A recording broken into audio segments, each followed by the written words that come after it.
Good morning, everyone. Happy Monday. This week we are following up on our last session 2 weeks ago to talk about nail board training. That's where we're training our dogs to file their own nails by scratching basically a giant emery board. Last time we talked about how just to introduce the board and get the dog to actually put their foot on it and start to scratch. And today we'll talk about some other details of that training, getting more scratches per treat, getting your dog to use both front feet instead of just one. So let's get into that now. Oops. Let me go back.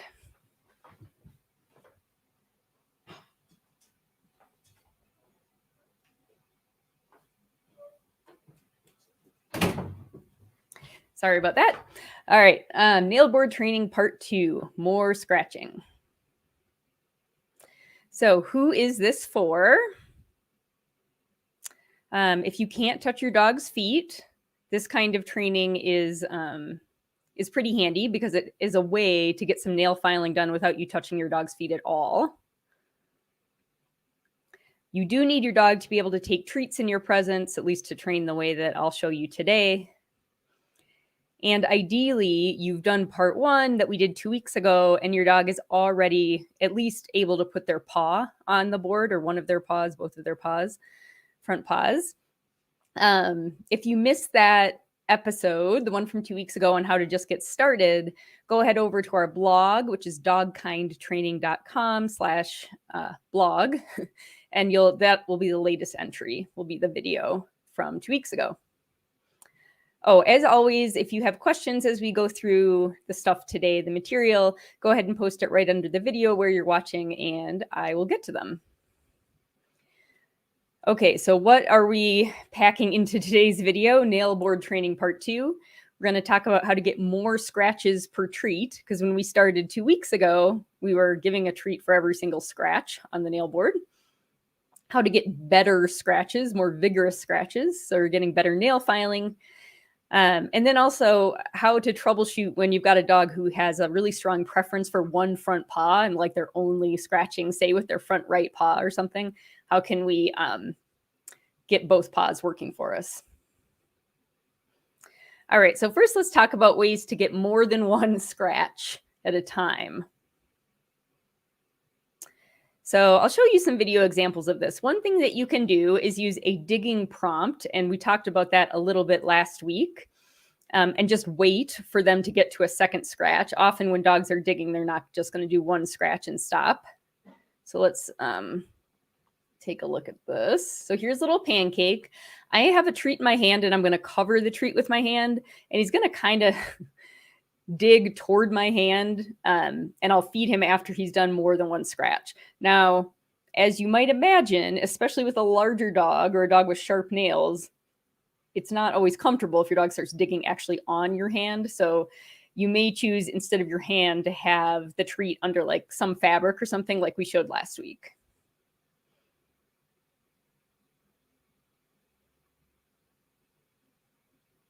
So after he'd done a couple paw movements on the board is when I release the treat.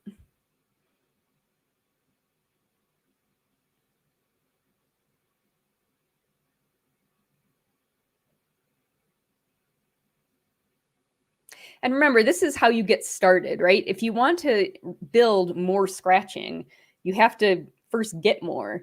And so I'm not suggesting that you have to, say, have a treat buried in your hand like that for forever, for the rest of the time that your dog does nail board work. But it is a way to get that first sort of instance of the behavior you're looking for so you can reinforce it. All right, another thing you can do is just give whatever cue or prompt you normally use to get your dog to put their paw on the board or do the scratch, and just after they do one scratch, you just cue again rather than rewarding them after the first one. This isn't something that you'd want to do long term. I mean, eventually you'd want to fade out that second cue, but you could start that way. So for instance, here I say, hey, get up here, Pancake. He does a little scratch, and then instead of rewarding that one, I ask for another one before he gets a reward, a treat.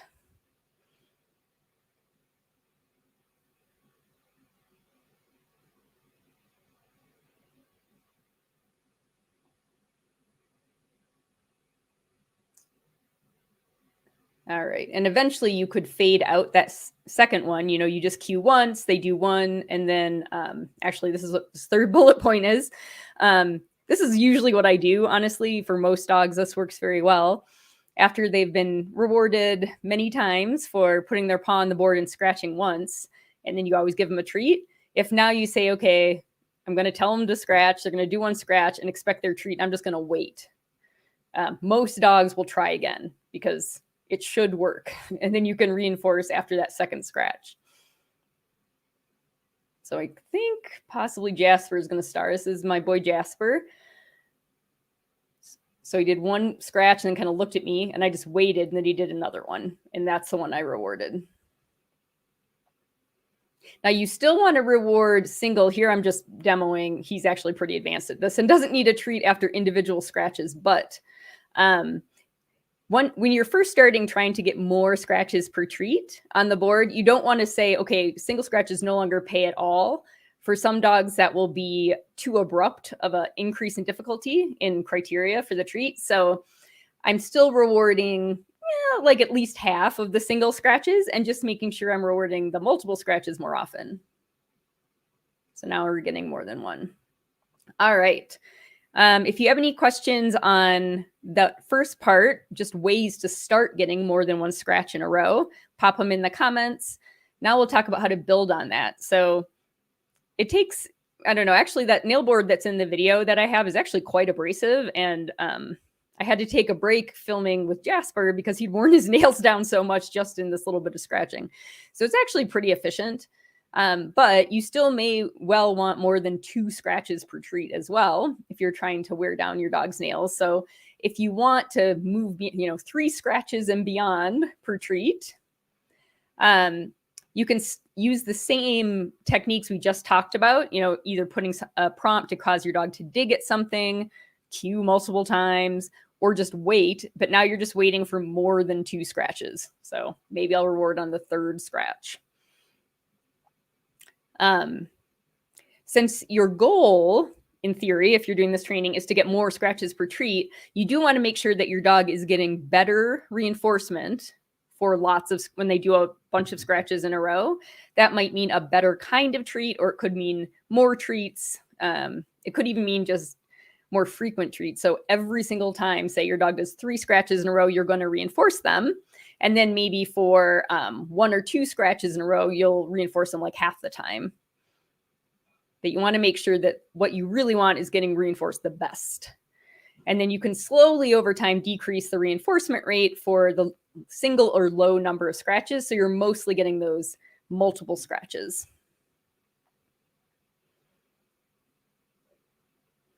All right, so here's Jaspy. Let's see what we have. I think he did 3 maybe. 1, 2, 3. I'm like, all right, I'll take that.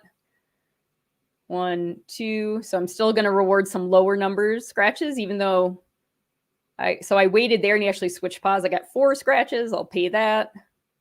But I still want to keep reinforcing some of those easier ones early on when I'm trying to get higher numbers of scratches per treat. He has that kind of superstitious behavior. He does the scratch and then like looks at me like, am I getting the treat now? So that was maybe up to 5 or 6 for a treat. All right. So that's just number of scratches. But if you've started working on this with your dog, you know that there is some variety, some variability in the sort of quality of scratches you get when your dog is working at a nail board. Sometimes they can be kind of light and not super effective at wearing down nails, and some are, more vigorous. So first, if you want better scratches, decide what you mean by that. Sorry, I'm having a hard time. There we go. Do you want longer scratches that travel farther down the board? Do you want harder scratches so more of your dog's weight or force is behind it? Those are different things, but you could combine them if you want in your criteria for reinforcement. How to start getting these better scratches? There are a lot of ways. Some ways I experimented with that I'll show you video of now is one thing I did was try different board angles to see if I tended to get longer or sort of heavier scratches depending on how I had the board oriented. So let's take a look. I think I have Jasper and Pancake in this one. All right, so here's Jaspy. I put the board flat, and you'll see that he did these really dainty little scratches for some reason. When I moved the board up at an angle, I got a little bit better, a little harder and a little longer scratches, but not much. Oh, there I got a nice one, so I just made sure to reinforce that. I tried the almost vertical board, and I got the longest scratches this way because he lifted his leg so high. So nice long scratch, but a couple problems with this one, with this angle for Jasper. One is that because he's there's no weight on that paw, really. He's lifting up to scratch with, so it wasn't a super hard scratch. The other thing is that Jasper is 13 years old. He's got some arthritis in his shoulders and elbows, and he did not want to do this very many times. Even though I was using treats he really liked, after a little bit, he said, no, that's I don't like it. I think it was uncomfortable for him. All right, with Pancake, I experimented with some similar angles. So here's a pretty vertical board. The problem here is that, especially because with Pancake being a tripod, and if you have a tripod dog, you'll notice this, they have to kind of do a bow kind of motion and pull that paw back to get a good scratch. It's not the same as a dog who has both front feet. And if it was vertical like this, with the board vertical like this, he tended to just kind of push off of it rather than dragging his nails along it. So not super helpful. There was a little scratch there. So here's a little bit shallower angle. Starting to get a little more scratching, but still a lot of pushing off. Extreme tail wagging as well. I found when I got down to this angle with our little ramp, I started to get more of that dragging motion because he couldn't just push off as easily. So for us, in terms of board angle, for both dogs, really that intermediate angle, kind of shallow on the ramp, was a good one for them. I tended to get a good combination of longish scratches, at least not super short, and have some force behind them so they're actually wearing down the nails. Now, no matter what setup ends up working out for you to get nice scratches with your dog, and you might as well set it up right to start in a way that sort of favors the kind of behavior you're looking for to start with, you're still going to have some variability in the scratching you're getting from your dog. And this is true of any training, really. There's always going to be some response variability, and you can work with that to make sure that the stuff you like the best out of everything your dog is doing is getting the best or most frequent positive reinforcement, or treats in our case. So you can watch what your dog's doing, and when you see that really good long scratch or the nice heavy scratch where you can really hear the nails wearing on the board, make sure you always reinforce those ones if that's your goal, to have those better scratches. So for instance, Pancake was doing this little little movement like this. It's like a little bow, but he wasn't yet scratching. Early on, I did reinforce that because this is the movement I needed, but now it wasn't good enough anymore. I needed him to actually pull his paw back. So I just waited. I'm like, nope. So there he pulled his paw back a little, and he got a treat for that. He tries the little bow again. Nope. Okay, a little scratch. Yes, that pays. And then over time, started waiting for longer, making sure I was capturing these longer or multiple kind of scoots back. So that one, for instance, I didn't reinforce at all. Now I got a couple scratches backward like that, and that was a nice long one, and he got paid there.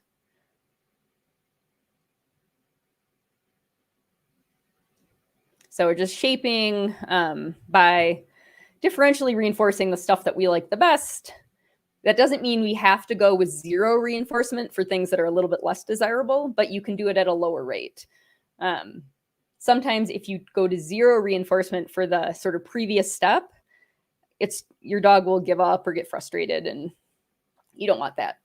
So it's okay to slowly decrease reinforcement rate for the previous step, the easier thing, and make sure that whatever sort of right on the edge of what your dog is able to do, like the best version of scratching they can do, make sure you always reinforce that. All right, finally, both front paws. Does anyone have a dog who is stuck on, like, they only want to scratch their right paw or something, or their left paw? We did have this problem with both our dogs. Starting out, they had a very strong preference for one of their front paws, and they would just scratch that one over and over. So what to do? Okay, so just like with waiting for more than one scratch, sometimes waiting works. It's a little extinction-induced variation. In other words, your dog tries something that has been previously reinforced. It doesn't work now, and they're like, what the heck? And then they try something different. Sometimes it takes a while, but often that's one way, and that's the most common way I've gotten scratches with both paws. Another thing to think about, and do make sure that whatever your criteria is for their dominant paw, say your dog mostly scratches with their right paw, and say you're reinforcing 4 scratches in a row right now is like their best. And so you always reinforce that. If you're looking for the left paw, you want to get the left paw going, don't wait for 4 scratches on the left paw. Probably take anything they'll give you until you've got some more consistent scratching with both front paws. I hope that makes sense. Basically, train the 2 paws separately if you need to, essentially. All right, so let's take a look. So obviously Pancake could not volunteer for the video of switching front paws since he only has the one. Jasper will show you here some setup, effective setup, I think is what I have here. Yeah. So where I experimented with, I told you that, if your dog's scratching with just one paw, sometimes if you just wait, they'll try the other paw and you can reinforce that. That's one way to get it. What I was experimenting with here, which you could try with your dog, is sort of where do I place the board and where do I move Jasper's body using food relative to the board? Does that change what paw he tends to use? So here I have the board.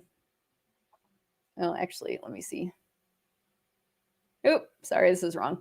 So I think this is just examples of waiting. So he scratches with his left. Then he tries his right, and I make sure I get that. I reinforce that one. Now he's like, oh, I'll try my right. Great, I'm going to reinforce that.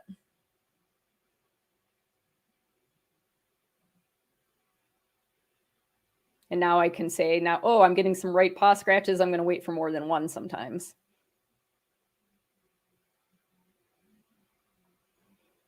All right, here's the other thing I wanted to talk about, which is just setting up the training setup in the board to see if you can get your dog to give you more of that off paw scratch, like the paw they don't want to use. How can we get them more likely to put that one on the board? So I played around with this a little bit with Jasper just to give you some ideas. Here, the board is in the middle of the ramp, and Jasper's body is kind of off to his right, I guess. And I found that when he was positioned like this to the right of the board, he would tend to scratch with his right paw. He'd plant his left paw, scratch with his right paw. And you'll see, I think the next clip I have him on the other side is the exact opposite. He plants with his right, scratches with his left. So that's one thing I could use if I was trying to get one paw in particular.